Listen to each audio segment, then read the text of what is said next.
हर हर महादेव, जय श्री महाकाल। आज बात करेंगे विज्ञान भैरव तंत्र के बारे में, जिसमें माता पार्वती शिव जी से कुछ प्रश्न पूछती है और शिव जी उसका जो उत्तर होता है वह सीधे सीधे ना देकर उन्हें एक विधि बता देते हैं। वो कहते हैं कि आप ऐसा करेंगे तो आप अपने प्रश्न का उत्तर जान जाएंगे। उनके प्रश्न होते हैं कि इस आत्मा का अस्तित्व क्या है, मैं कौन हूँ। तो उसमें ध्यान लगाने की कुछ ऐसी 112 विधि बताई गई हैं जो कि बेहद ही गुप्त हैं। तो आज उसमें से हम 2 विधि के बारे में जानेंगे।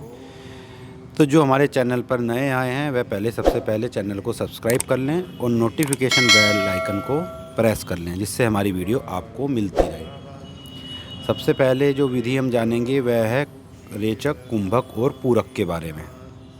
अब ये रेचक, कुंभक और पूरक क्या है? यह एक ध्यान की विधि है। श्वास को अंदर लेना पूरक कहलाता है और श्वास को बाहर छोड़ना रेचक कहलाता है।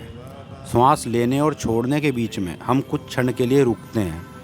इस रुकने की क्रिया को ही कुंभक कहते हैं। जब श्वास लेकर हम अंदर रोकते हैं तो उसे अभ्यंतर कुंभक कहते हैं और जब बाहर रोकते हैं तो उसे बाह्य कुंभक कहते हैं। अपनी श्वास पर देना ही इसमें ध्यान योग बताया गया है।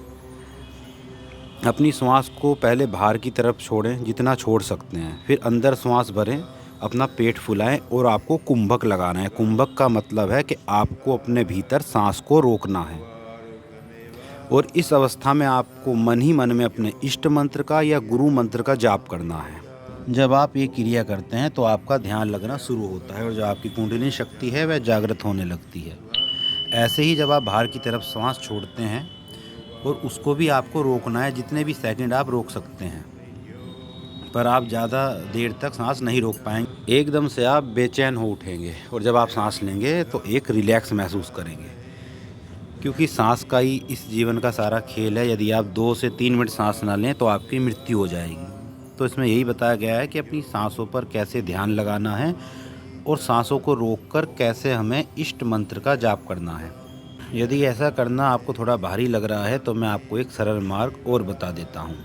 आपको क्या करना है, अपने दोनों अंगूठों से अपने कान बंद करने हैं, जो भी आपके द्वार हैं, नासिका के द्वार, कान के द्वार और आपके मुंह के द्वार।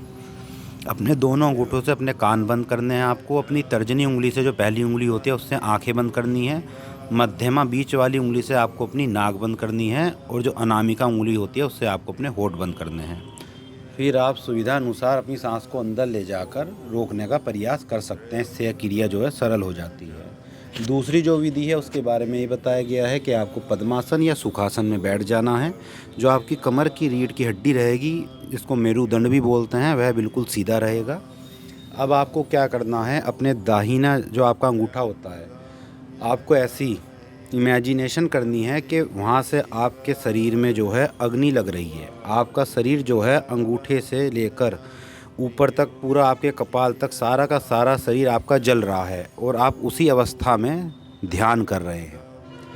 आपका पूरा जो शरीर है वह चिता के समान जल रहा है, जैसे आप किसी चिता के ऊपर बैठे हैं। क्योंकि अंतिम में जो मनुष्य का होता है वह राख बन जाता है, भस्म बन जाता है, और यही सच्चाई है।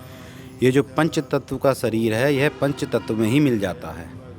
तो ऐसे ध्यान करने से आपको अपने सत्य का बोध होगा, आत्मज्ञान की प्राप्ति होगी।